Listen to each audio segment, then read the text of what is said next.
big welcome. Good morning, good afternoon, good evening, wherever you might be joining from. Thank you for joining us.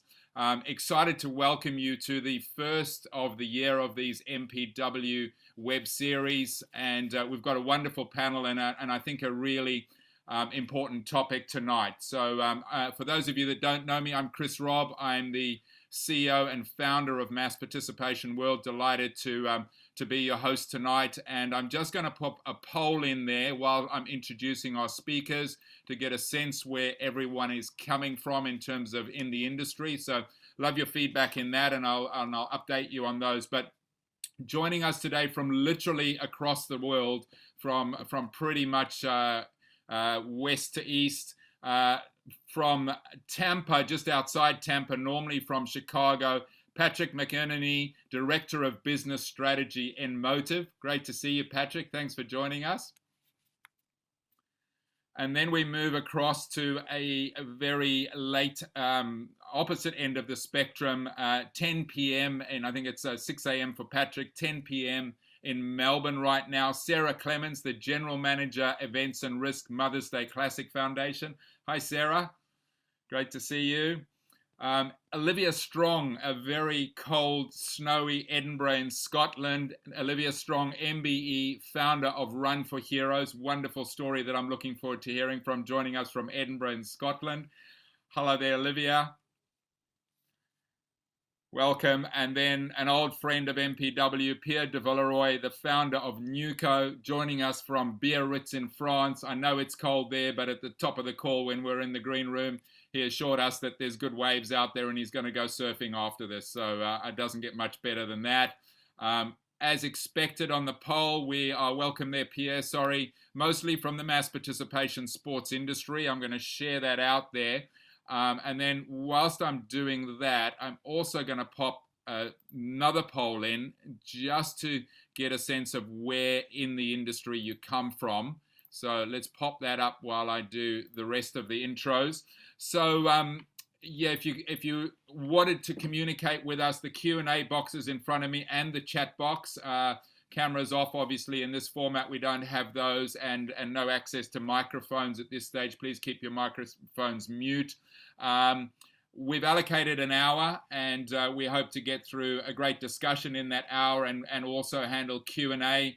If we end up with a massive Q&A, sometimes we might stay on for another 5 or 10 minutes at the request of everyone. I'll pop that out there, but we really are mindful and respectful of people's time, so try and get that to the hour as much as possible. A couple of other initiatives I might just share, and I've got Tom Carey, the GM of MPW, on the call, who's going to be popping a few things into the chat. I hosted a wonderful webinar on behalf of World Athletics last week. It was called the Optimism episode. We had some great speakers. We had nearly 500 people signed up for it. That was recorded, and Tom's going to pop the recording for that in the chat for those of you that might not have seen it or be interested, or if you don't pick it up from there, please, you can find it on the Mass Participation World YouTube channel. A reminder, our Strength in Numbers calls, which we do fortnightly, every alternate week to when we do these webinars. We're getting wonderful sessions with more and more engagement and really a great diverse range of people and some really icons of the industry, people like Mike Nishi, Chicago Marathon, Dave McGillray, race director of Boston, sharing their insights and the opportunity to just come and be involved or just listen. The next one is on Monday, and we have Monday and Tuesday. We have two sessions. Monday afternoon, Singapore time for Asia, Middle East, and Europe, and Tuesday for Australia, North and Latin America. And Tom's going to pop the registration links in there if you'd like to register. It's only a once-off. We do them every fortnight. We don't record them, so you just come along and it's an open forum to share what your challenges may be. And it's very confidential if you've got challenges that you want to bring to the table. The Aid Station is the weekly podcast that I do. This week we had Sean Gadd, one of our MPW trailblazers, which we announced at the MPW conference in December. Sean Gadd from GFNY in Mexico. Next week we go to Chicago. Nicole Lockwood from Chicago Event Management. Wonderful, amazing person, Nicole, doing some incredible things. The next MPW web series will be on the 25th of February, and we're going to run a poll at the end of tonight with a bunch of topics to get your preferences of what you'd like us to discuss on that one. And then each Friday, if you're not on our database and you'd like to be, we put out The Road Ahead, which is a weekly newsletter which summarizes everything that we do and the dates and so on. So quickly, as I finish that, I'm going to end the poll and give you a sense of where people are from, predominantly event organizers. And just before we get into the meat of it, 5 key areas that we'd like to touch on tonight broadly, but there's lots of subtopics within that. We want to talk about the evolution of virtual events so far, what the panel's seeing, where they've come from, what new platforms and technology is available.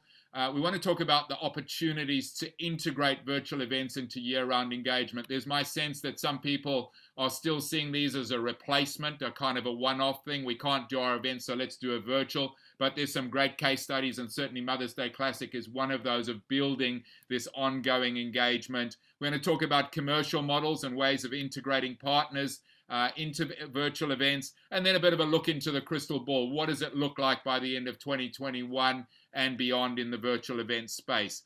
So let's move on to that. Enough of me. I'd like to welcome back again Pierre. Ask you to unmute yourself there, Pierre. And just get a bit of a sense, as a registration platform, you see across, lots of territories and events. What are some of the things you've seen in terms of the evolution over the last nearly, coming up for a year now since COVID hit, and where do you think it's kind of headed in the next couple of months? Yeah, lots of evolution actually, and I think we're just at the start of a new chapter in virtual races. But first of all, what I'd like to say today is that you got 2 kinds of virtual race. You got the indoor one and you get the outdoor ones, and that's kind of something that sometimes we tend to forget in our industry, as with being on physical events most of the time, we're trying to replicate what we've been used to, or actually there is an opportunity for both indoor and outdoor virtual races. So that's kind of the first thing that we've seen. So indoor would be linked to Zwift and Ruby and different services like that, different technologies like that, so that people can compete. We have the Haute Route example, which was a great success all around the world, and they were relying on Zwift. And then you've got the outdoor versions of the virtual races, and there's a lot of different formats. And I've selected just a few for our audience today that I'm going to go through. I'm not saying this is everything that's out there, but at least this is what has been coming up quite regularly. The first obvious one is what I call the virtual race 1.0, as like anyone can go out and do a distance, and they have to produce some kind of proof that they did the distance. So that can be an upload of a screenshot. It could be a Strava Connect kind of solution. So you plug in with a third party to prove that you covered the distance. It was very successful at the beginning because pretty much people would have jumped on anything we would have given them. But we know now that these kind of formats have a little going down the road. It's not as good as it used to be. Actually, then we had the Strava Challenges. So it's a partnership that events are doing with Strava, and they're using the Strava community. Massive results, massive engagement. People sign up to a Strava challenge. It's usually a distance or like an elapsed time of run that you got to cover, you got to do. Very successful to keep your brand, active. However, I mean, you're helping Strava, and you're heavily rely on them, obviously. But in that sense, you can play some very smart move, like the French Athletics Federation. They created a national index on 2Ks and 5Ks. It was a massive success. Tens of thousands of people signed up for these challenges. They were relying on Strava Challenge. I think there's great potential for audience today with these kind of concepts. So that was another thing that was very, very successful. Then we've seen some great stuff with audio guiding on real courses. The first one being Runners One in Singapore. So people were competing on the same course, a physical course, and were being guided and stimulated by an audio cues. Very successful. We see a lot of uptakes all around the world on these. I particularly love them because they support the industry, because it showcases, the expertise of the local terrain of, event directors. So I think this is really great for our industry. Carries social distancing and stuff. So there's great potential in there. There are other audio cue solutions out there, but do not rely on a physical course. Running Story is one of them. You guys should look it up.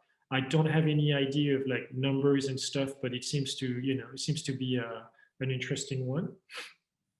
And we have also a new version as well that I really like. I don't know how to phrase that one, but Patrick will talk about it better than I do. Patrick was, recorded probably the highest number of registrations on his format, and he's capable of attracting a new audience using brands that we're not used to work with in the endurance space. So I don't know how to call that concept, but Patrick will probably, be the best person to talk about it. But that's kind of what I've seen out there over the last year. And finally, what I see now is the events are understanding that a virtual event is not here to replace a physical event.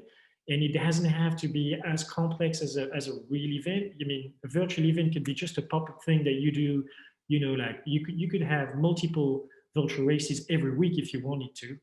And that's the trend that we see now. A lot more of smaller, probably more engaged virtual races, not trying to reach out big numbers like you try to go for when you organize a big marathon in a big city. So that's kind of what I've seen out there, Chris. Yeah. That's great, Pierre. Interesting insights there in terms of the smaller, more engaged, more boutique. And one of the things that I heard just last week, people talking on our Strength in Numbers call, in fact, that the market's becoming even more competitive because typically it was at the start it was event organizers that were putting on events, but it's now charities and registration platforms and all sorts of other people. Barriers to entry low. We'll talk about commercial models in a little bit. So thanks for those. Just there's a question there's a comment in the chat from Louis Miguel Landa saying from time to time the picture freezes and there's no sound. I suspect that's your local feed. I'm pretty certain that the feed's going pretty clearly here. So maybe just you might want to reboot. And thanks for that, Pierre. Let's come across to you, Olivia, because you've done incredible things. Tell us a little bit about Run for Heroes and how that kind of changed the paradigm a little bit with a concept that was fundamentally really simple but got incredible traction. Yeah, well, thanks for having me on. I started Run for Heroes back in March at the very beginning of lockdown. I was on a run around Arthur Seat in Edinburgh, which is this lovely landscape, and noticed at the time it was the first week in lockdown and so many people were out doing the same. They were all running. And I thought, why don't we pay, why doesn't people pay to go on their daily form of exercise? At the time, 5K was in the exercise guidelines, and £5 was a reasonable amount of money to ask. And if we, shared it on social, hopefully it would continue to spread. That day I got back from my run, and it was kind of like applying that marathon principle or like a 10K principle that you pay to go to an event. I thought, why don't you just pay a charity? And at the time, NHS Charities Together. Created this on the Saturday, and ultimately uploaded a picture onto social and encouraged people to take a picture with their 5, which people in the UK probably have seen, and said, share that picture after you've run your 5K, donated £5, and then hopefully it would continue to spread. So I launched it on the Saturday. By the Tuesday, we had reached the original £5,000 target, and a month into the campaign, it had raised £5 million.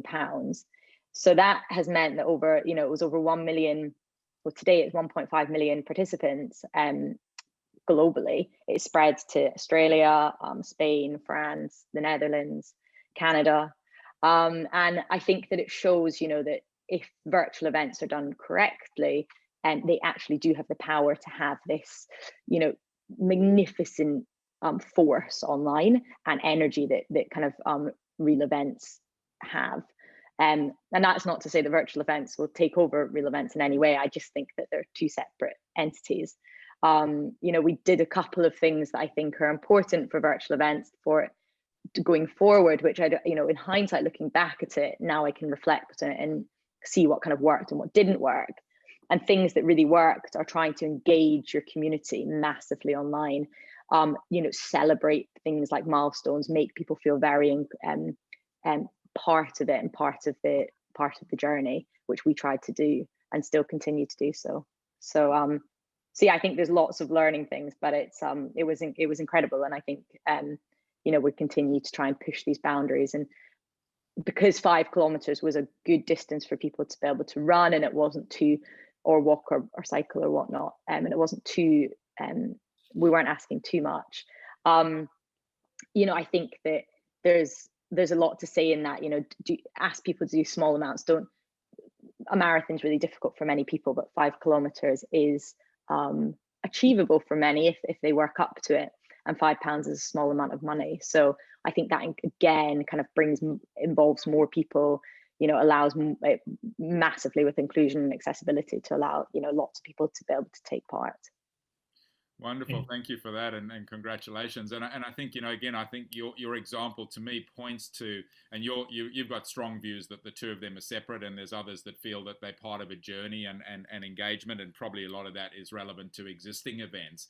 But I think the point that you make is that, even if you're running a marathon, doing a 5K 2 months, 3 months, 4 months out as part of the build up to that becomes part of this engagement opportunity. And I'm interested to hear, as we move forward on that. Another point that you made in the preparation was, the opportunity here that I don't think I've heard spoken about a lot of the environmental friendliness of these as well. You spoke about this opportunity of building this whole community, but the fact that, these events aren't taking up event sites, people driving to them and all those kind of things, they're doing it in their own space. And there's a huge sustainability part of that. Do you want to just touch on that a little bit?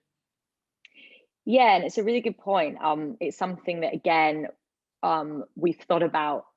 At the time, I wasn't thinking about it. And then I sat back and I thought, wow, actually, I've run marathons and I've done half marathons and I've been to these events and I absolutely love them. But I've also seen running along and noticing how many plastic bottles are on the ground, or how many, and I think how many people, I travel to all of them, or I might go somewhere. And what's good, I suppose, about virtual events and Run for Heroes is that anybody can do it, and you can do it from anywhere. You can just walk out your door and do it. And you don't have to travel, and the environmental footprint, I mean, we've got practically no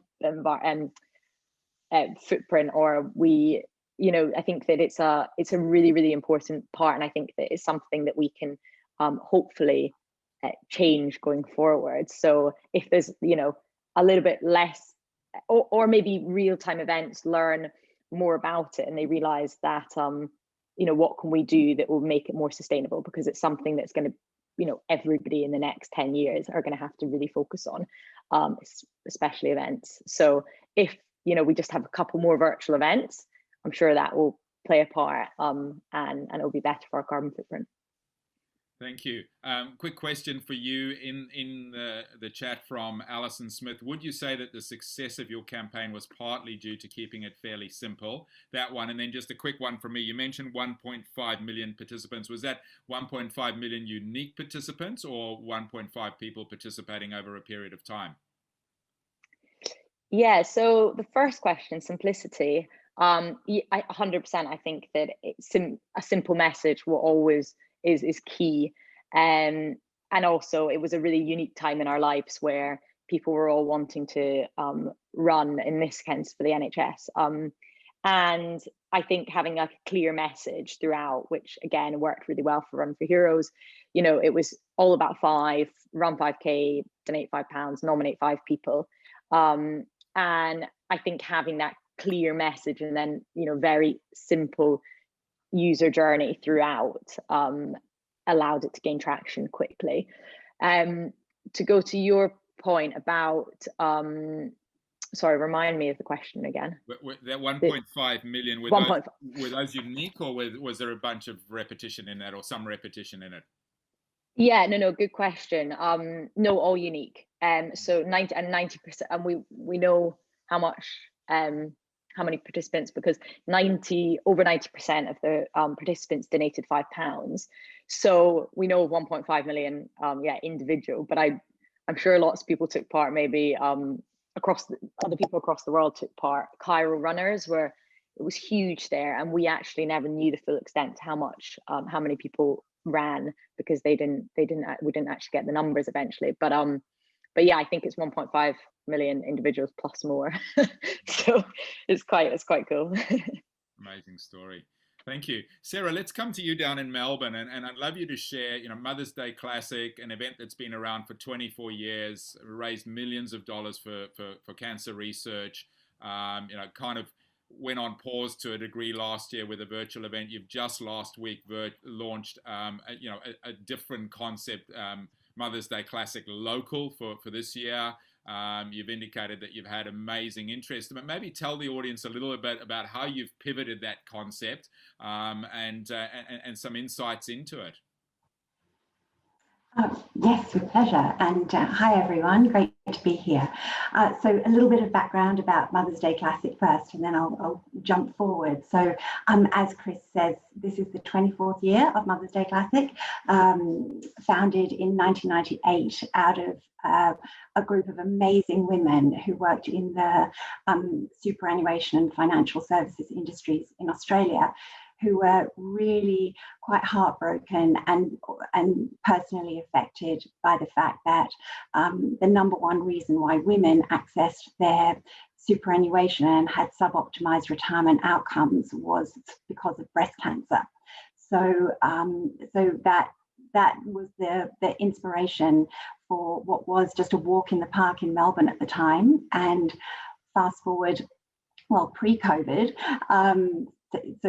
fast forward 23 years, it had grown to over 100,000 people per year participating in over about 100 events across Australia on Mother's Day. So that's 10 major events across our capital cities and territories, with numbers anywhere between about 5,000 and 40,000 and on the day, and then another 80 to 90 regional events around Australia, which is a really important thing for us.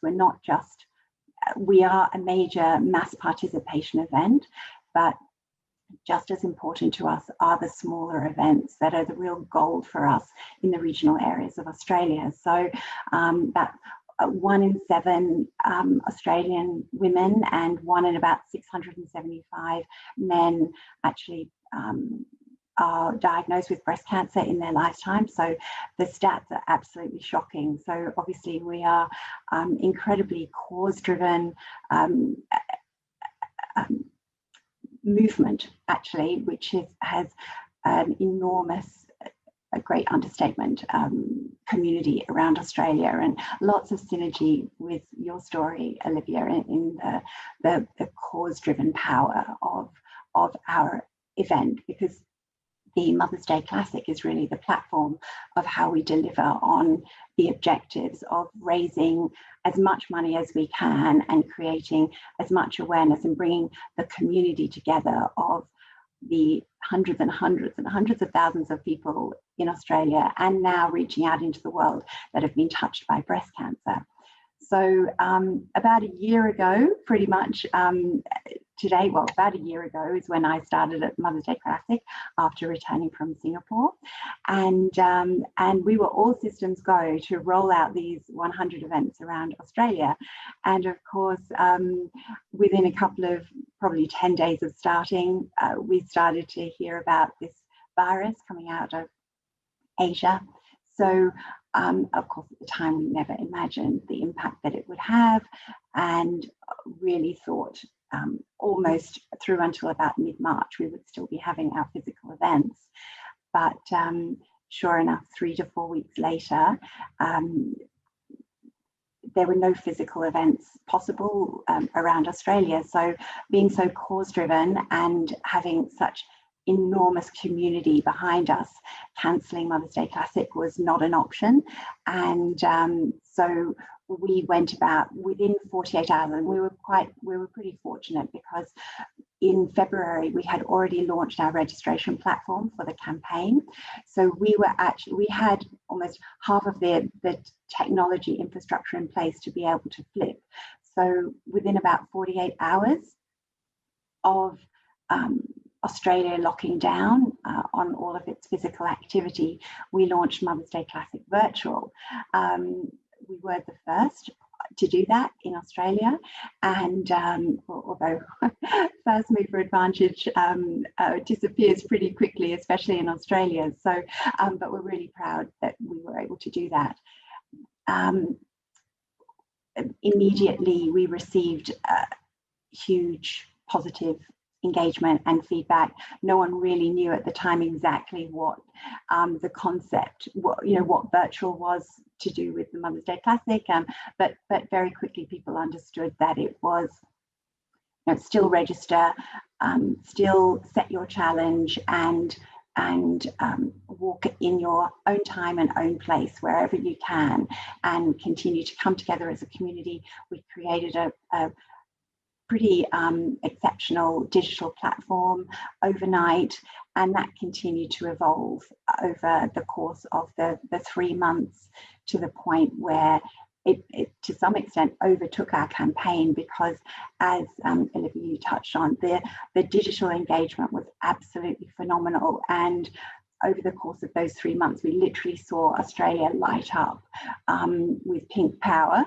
across, whether it was Strava or just the digital engagement.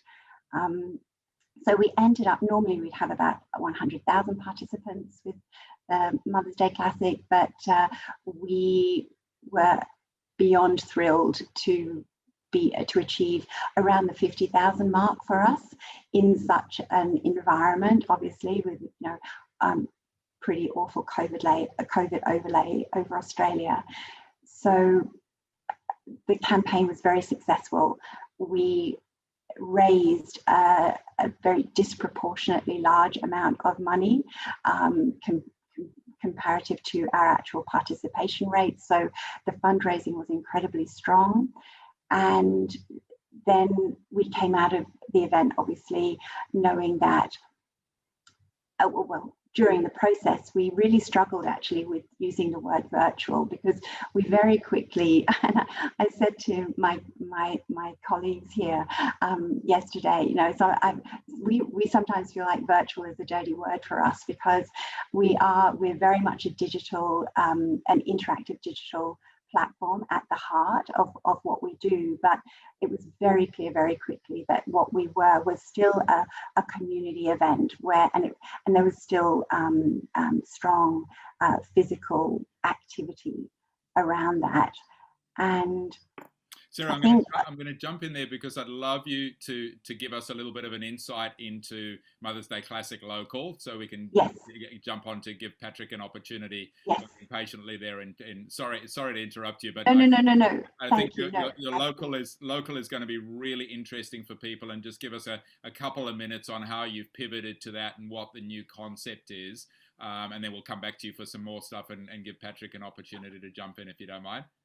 Absolutely. So last week we launched Mother's Day Classic Local. So really evolving from the virtual concept from last year. We knew from our insights, and what everyone was telling us was that they loved the virtual component, but they still wanted to come together to commemorate, celebrate, and remember those who have been affected by breast cancer. So listening very, very carefully to our highly passionate community, we knew that we couldn't just stay virtual, and we had to come up with a concept that was certain, flexible, simple, safe, scalable, and with community at the heart of that.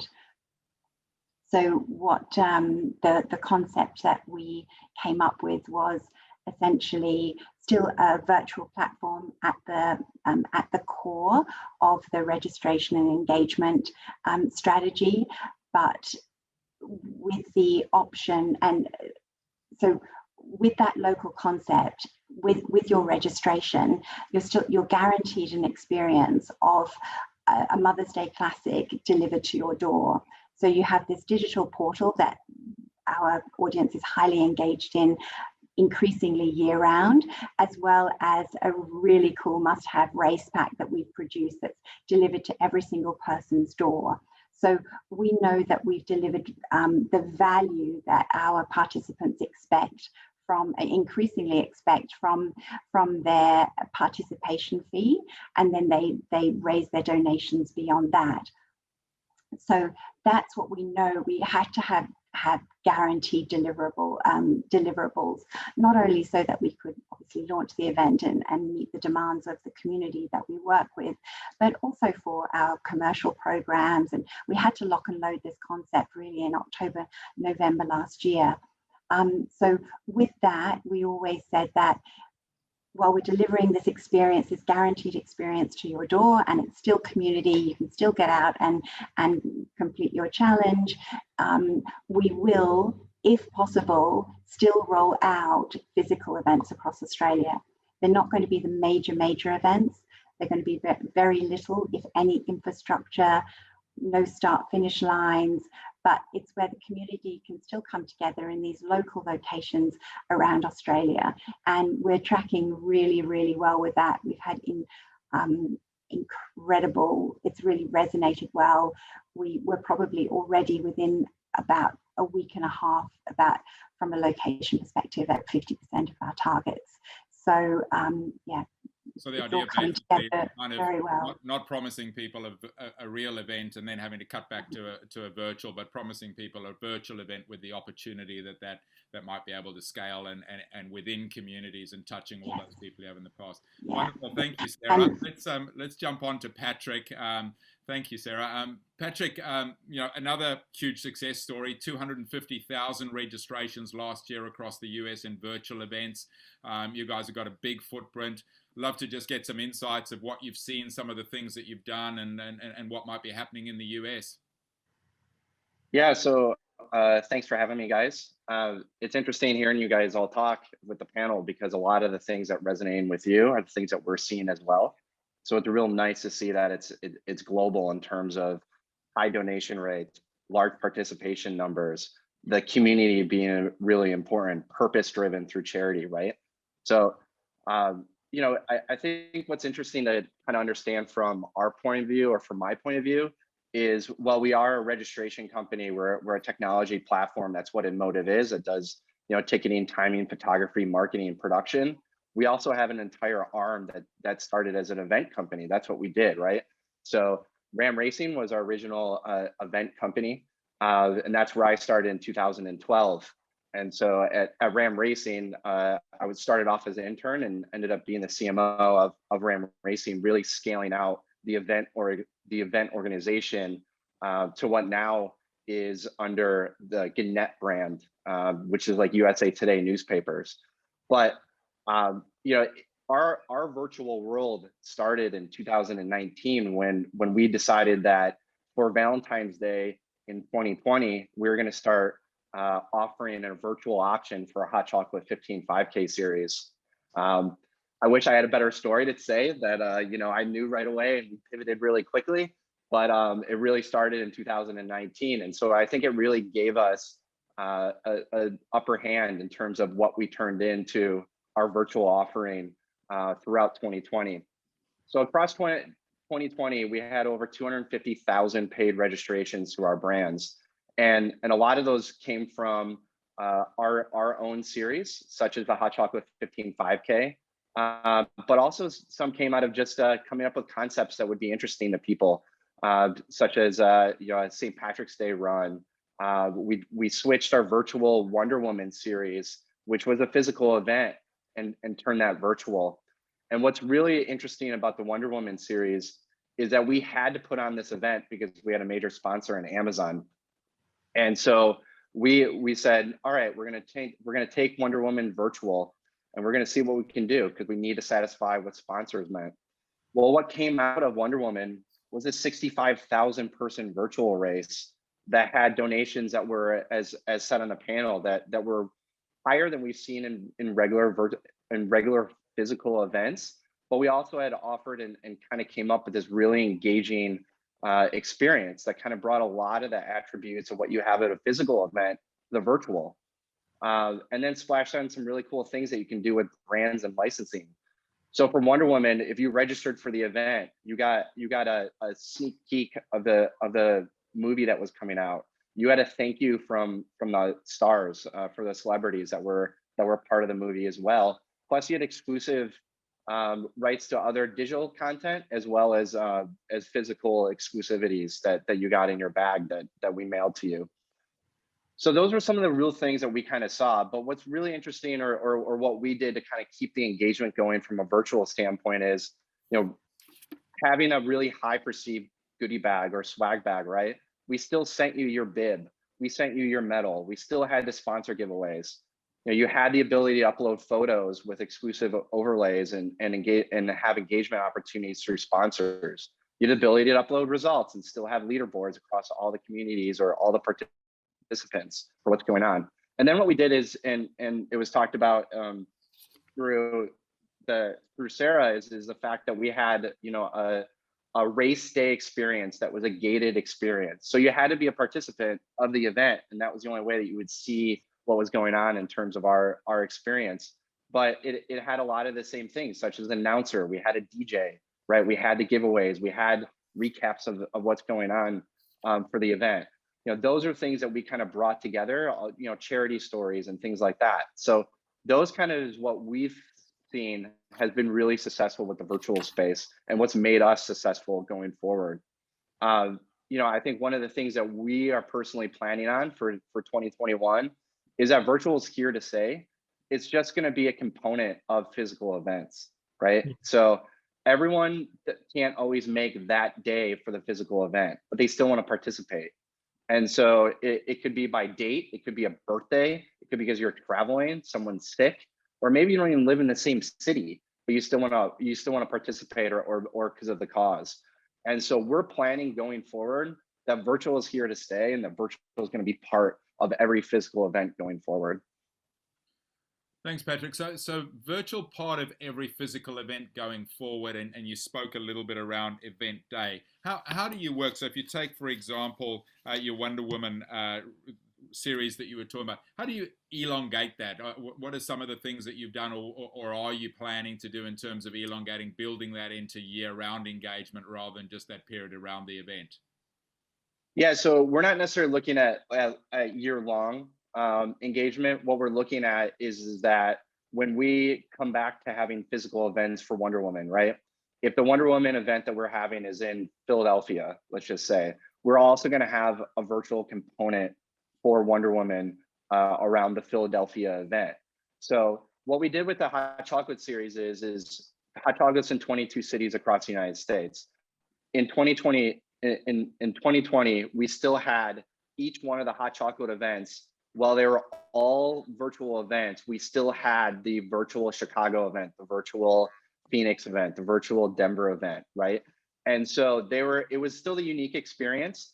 It would still have the same announcer that we would have in Denver. It would still have the same DJ. It still had the same feel. There were still pictures and people were still posting things from Denver, right? And so that's how we are looking at it going forward, is that we will have all of our physical events and in those cities that we will have, but there'll still be a virtual component for that actual event. Got it. And you shared on there the fact that you started with your hot chocolate as almost your proof, and there seem to be some little parallels there with Olivia. 5K event, simple concept. What are you seeing from that perspective of, you had 250,000 registrations. Give us a sense of the spread of distances that people were involved in there, and where, if there was a bell curve of that 250,000 people, where were they skewed towards in terms of the experience that they were having? Yeah, so what's really interesting is that the bell curve was exactly the same that we would have at a physical event. So we offered a 15K and a 5K for the exact same price, right? Because obviously that's no different for us from a virtual standpoint. And people signed up in the exact same way that they would for a physical event. It's amazing, right? So I think runners, endurance people in general, are pretty honest, and I think that's something that you know, they're going to sign up for what they want to do. We always believe, and especially with hot chocolate, that we get an enormous number of first-time runners. And so one of the big things that we saw from the data that came out of it is that virtual events had a lot of first-time runners for the event. But once we dove into that information, it really came around families. So there was still someone that was a part of the event in the past or that knows about the event, but they just happen to bring their little kid now or their family, their dog, right? Whoever else to be part of the event. It sort of makes sense though, if you think about it, because how else do you go run a physical event with your family, especially if you have little ones? That, you know, one parent goes out and does one distance, holds the kids, then tries to get the other parent to go out. Or really what usually happens is one parent goes out, maybe takes a kid with them, and then the rest of everyone else is just at home and doesn't get to experience. So, you know, again, this is something that I think we're going to see more involvement around in terms of what we're seeing, that families and you know, the other big component that we can't confirm, but you can make some really nice assumptions on is that it's maybe your next door neighbor or your family next door that you've been kind of COVIDing with, that you went out and participated in the event with. Yeah, interesting. Thank you. Olivia, I'd love to come back to you. So, you know, massive first off success. Where to from here? I mean, 1.5 million people. How are you engaging with those now on an ongoing basis? Some kind of insights as to what people might be able to learn from what you've learned. You know, what was your engagement strategy? How do you continue to build that? What are some of your plans that you may be able to share in terms of where this goes from here, in terms of the juggernaut that you've built already? Yeah, well, I think loads of interesting points that Patrick was talking about there. I think I see it, and I, you know, as well, Sarah was talking about it, like sending packs. So I think that is one way of doing it. But I also think that we can look at virtual events in a totally different way. Like, we don't need, what we can do is take the best things from real-time events. So they're like, everybody loves a goodie bag and things like that. But how do we look at that virtually? Well, for our next event, we're going to do virtual goodie bags. It's exactly the same concept. They can get offers, you know, runners need or things like this. And it's the same type of thing, but yet, like, again, it goes back to that half of the first conversation about sustainability, half the things I don't want in a goodie bag. So this way, well, people can choose what they actually want. Another way is what Patrick was saying about DJs. That's something that works, obviously, again, really well at in-person events. And I think you could say, well, how can we replicate that online? Well, at Run for Heroes, we do a Spotify collaboration playlist. So we collaborate with like really cool artists each week, and then we upload them, because then everybody can, you know, continue to use Run for Heroes even when we're not actually have an event. But when they go out on their run and their Strava, which is exact, you know, it's the same type of concept, they have a playlist to run to, and they have that kind of like, in, you know, they feel like they're part of the community. So I think there's different things that you can do that maybe if you don't have the resources to send a medal, there's other ways you can do it. You know, you could do printable bibs, for example. It's something that we like to do. Which brings us on to what are we moving on to? Well, we're going to, we'll be releasing our next event in a couple of months, which will be in May. But it's all around virtual racing. Lots of people in the community doing something small to create like huge positive change. So not asking people to do too much, not asking them to run a marathon, but just saying, well, you can create so much change if everybody comes together. And it's trying to, you know, go on that message. But yeah, there's lots more exciting things, but it will always be around virtual rather than in person. And it's trying to create that kind of community feel online. So engaging your followers through social, an amazing platform that everybody uses. You know, 71% of our participants were under 34. And they're also the people that continue to follow Run for Heroes today. And, you know, how we engage that is by ensuring that we're really inclusive, that we, you know, are showing accessibility, we're giving people tips for running, you know, we're sharing inspiring stories. And I think that the more you can try and, you know, make it feel like a collaborative effort, hopefully, you know, you can continue to engage your community. So yeah, that's all really important for us. So two quick pickups there. So virtual, you use the term racing, and I sometimes wonder if racing in our industry is almost kind of like a bit of a straitjacket, because my sense is that less people race these days and more people are just out to enjoy the experience. And I'm interested to know if you've got a bit of a sense from that. And then 71% under 34 engagement. What platforms was your biggest engagement on? So, you know, is it more of an Instagram? Is it Facebook? Where's your biggest engagement come from, and maybe why? Was it a definitive strategy to focus on one platform? Yeah, that's really good questions. The first one, racing. Yeah, I agree. You know, I think people are going out and doing it, you know, for the good, like for themselves, for their own mental health. That's a huge message that we go on. And obviously, Run for Heroes it's a charity. It's all about trying to get people to run for a reason. Who are you running for? What's your hero cause? What do you know? So it's kind of running with purpose as well, which is important. The racing side probably comes from our collaborations with brands like Strava. We partner with Strava, so you know, you can kind of race against yourself if you'd like to, but it's not anything about, you know, the competitive runners. Run for Heroes are very much the amateur runners that, you know, are doing it for couch to 5K or those types of apps.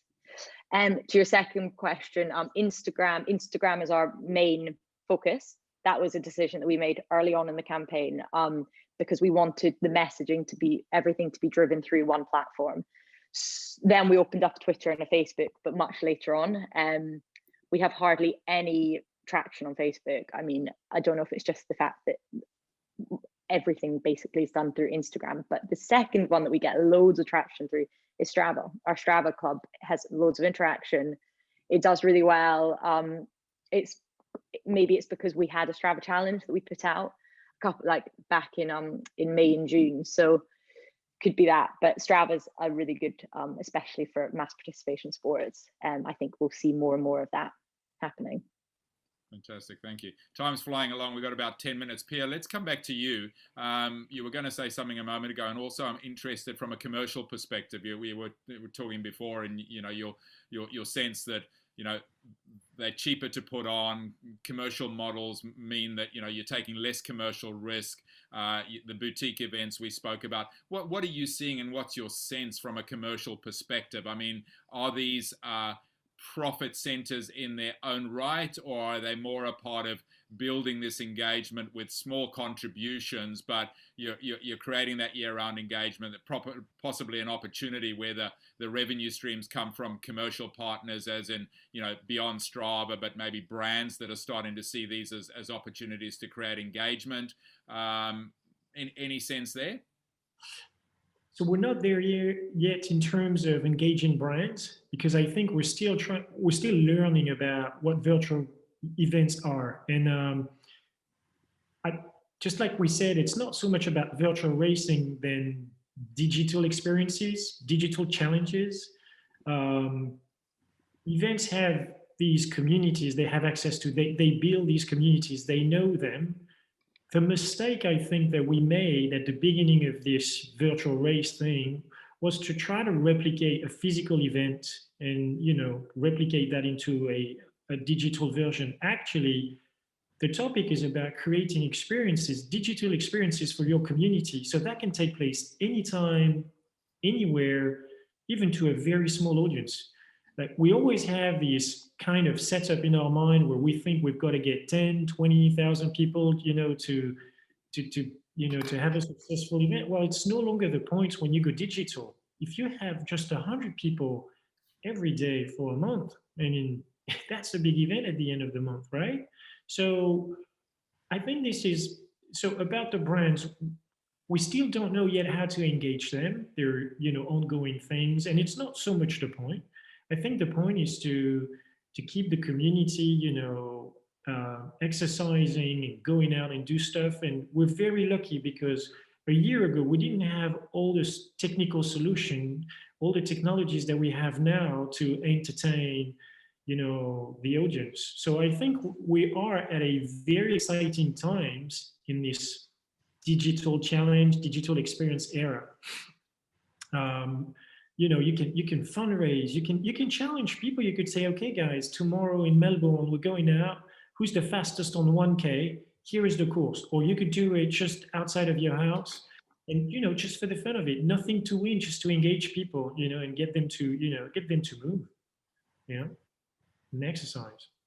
Fantastic, thank you. So we're running pretty close to time, and one of the things we had on there was the crystal ball. So I'm going to come around to each of you, give you about 2 minutes, and then we've got a couple of questions that I'd like to wrap on. Let's stay with you, Pierre. What's the crystal ball? 2021 at the end, and then looking further ahead. Where do you see this going? You've already said small boutique engagement on an ongoing basis can be every day, but where's it going? Definitely an hybrid version of what we had last year. It's not going to be either virtual or physical. It's going to be a mix of both. A virtual experience doesn't have to relate to what we used to to do in the physical world. Doesn't have to be a marathon, a half marathon, could be anything, could be, so I think it's going to be hybrid. I think there's going to be a lot of creativity in that space. A lot of concepts are going to come up. We need to try and put some more concepts out there, not be afraid of making any mistakes. People are craving for things to exercise. So we have an opportunity as an industry to entertain people. We have to be bold and take some risks. And yeah, I see, smaller, like more challenges, more experiences, smaller versions of what we've done, and probably more engaging. As always, if we talk to 40,000 marathoners, we have a lot of different, personas in these marathoners, and we can, with digital solutions, we can engage at a more granular level, at a more personal level. And I think this is the directions we're going to take as an industry, Right, thank you. Patrick, let's come back up to you. What's your crystal ball telling you? Yeah, I mean, in the United States, we're actually doing a pretty decent job with the vaccinations. Our herd immunity is really on track to be somewhere around 70% by the end of May, which means that we really should be having a large physical event by the end of third quarter and fourth quarter with the option for virtual. So while I think virtual is still in the infancy stage of innovation, it's really about how do we melt the two, a physical and virtual experience together based on generations, and really figuring out what that engagement looks like. But I feel pretty good that we will have be back to normal, at least in the United States, somewhere in the third, fourth quarter of this year. And virtual will be a key integral part of it. Fantastic. Sarah, I'd love to come to you just for a couple of minutes. And one of the points that you made was, technology is all great for the sector that Olivia's talking about, the under 35s. But, in your case, the silver generation is a big part of what you do. And the whole social media technology almost scares them off. So how do we blend those just quickly in a couple of minutes?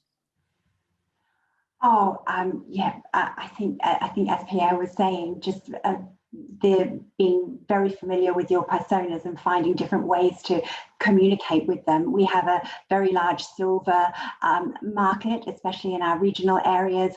But like you said earlier, Patrick, massive family engagement. We had 20-30% increase of family participation this year. So we're actually looking at that very closely.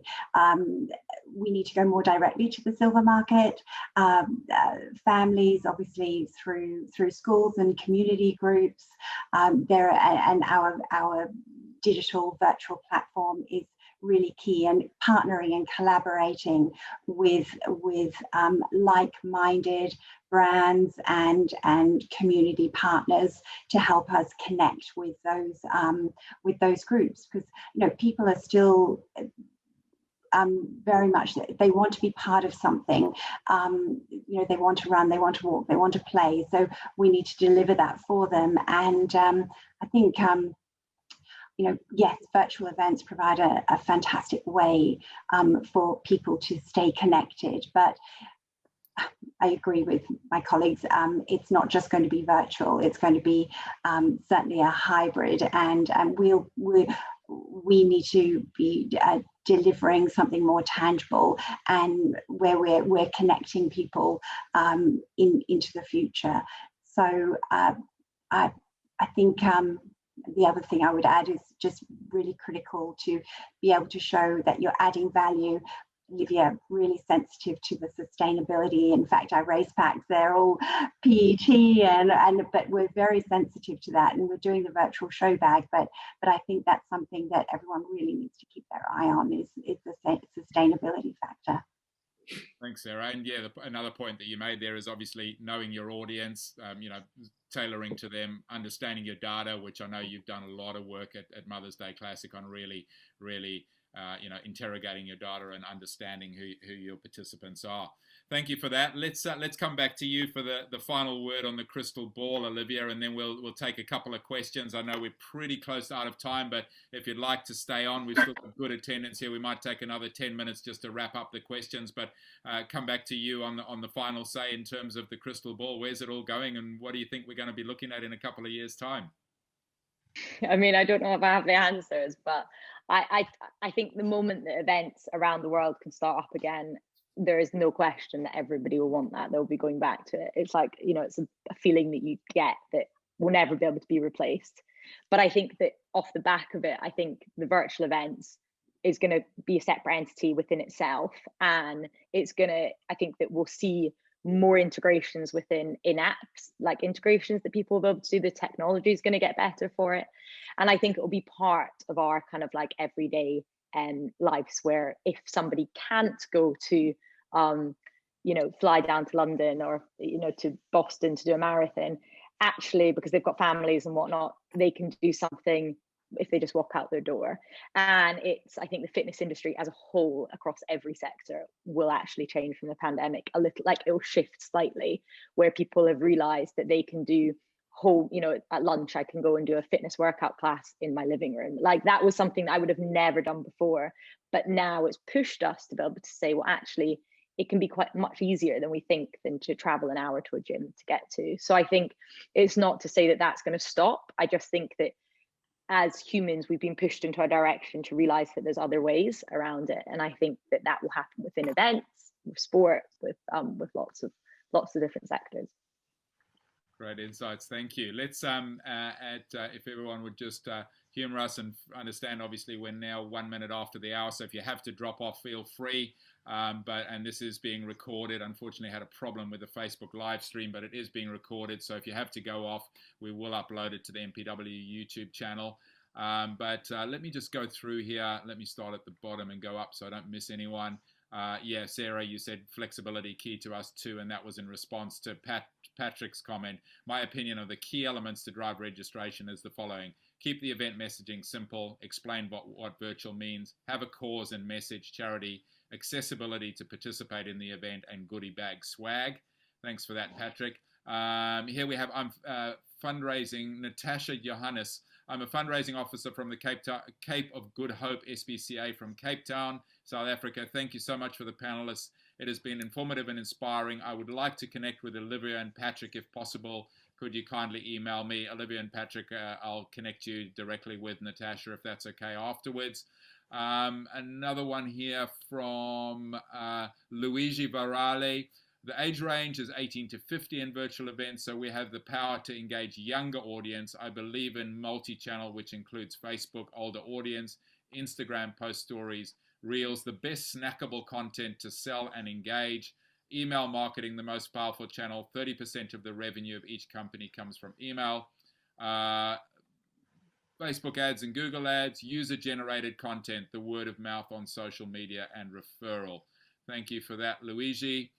Shiv Koski, if you have to mention 5 elements to attract runners to register for a virtual event, what are they? Who do you want to go with that? Patrick, maybe jump up to you on that one. 5? Yeah, really, that was my response. Oh, that was your response down there. You've already covered that, right. Haven't you? Yeah, got it. Sorry, missed that. Yeah. Okay, thank you for that. Luigi has another comment. Believe virtual races can bring value to runners. Virtual events, virtual race plus virtual expo is the next step. We're Napoli running the Italian project of Run Check, and those people that know Run Check, they've done some amazing innovative work for many, many years, are doing that. And the future of road running events is hybrid, digital, phygital. Digital life is real life and here to stay for sure. The key, in my opinion, is to communicate the value of the virtual events with a great digital marketing team and multi-channel approach. I think that's pretty much all we've got there from all of those. I'm just going to pick there's lots of great points out of there, I think. Some of the points Olivia made there at the end, very firmly, in your opinion, we're talking, quite a lot of people say this engagement, this ongoing build. You're very much of the opinion that virtual are separate, and that's obviously your space. You've built to be virtual. I think the point that you make is so valid, that, everywhere's moved into this digital virtual space, that it's much easier for us now. We can work out in our lunch hour and we can do these virtual events out of our doorstep, which kind of links in with what Pierre was saying, that they don't have to be massive. We don't have to be attracting huge numbers, albeit I know, one of the comments that came up on our strength in numbers last week was the real challenge of bringing brands to the table, because many of the brands are saying, well, what are the numbers you're getting? And my sense is that, are we telling the right story? Is it really a numbers game, or is it about the engagement that you're creating for them? I've got another comment here, Alessio. Hello, Alessio. The discussion today was mainly on virtual digital experience for recreational runners of all levels. Suppose we want to create an actual virtual elite rate with prize money, elites and whatnot. Is this something that would happen where there can be an appetite for it? In other words, just like a race promoter builds an elite element to add prestige and media resonance to their event, would the promoter of a virtual race see any value in association with elite sport like the Sunlum Cape Town Marathon did last year? Pierre, you got a good experience of elite. What's your sense of that? I mean, certainly it's happened in the cycling space. It's happened in the triathlon space. You see the virtual races that have happened. I can't see any reason why it can't happen in the running space. But what's your sense? I'd agree with you. I think there is room to do that, and there's probably two ways. Like, you could go full digital. There will be an element of fraud to take into consideration, but the key thing, if you want to do something around elite race, is how you're going to broadcast this. Because I think it's got to be a show. We're talking elite, we're talking performance. So it's not so much about, is there room for a digital version of elite racing? I think there is. The question is more, how are you going to promote that online? How are you going to attract the audience? Like, it's kind of like another business in itself, I was thinking of, what London Marathon did with the elite race, broadcasted on TV last year. It was a great success, and so it's a proof that there is room for just an elite-centric experience. Again, if you go full virtual, how do you prevent fraud? I think there are solutions around that, and it will come down to the actual concept. Like, what is it that you want to do? What do you want to achieve with this? There's got to be ways to do cool stuff, I think, Wonderful. Thank you. I think the one thing, sorry, just to jump in real quick, I think what NASCAR did with the competitiveness and how they did virtual with an engagement and live stream was really interesting.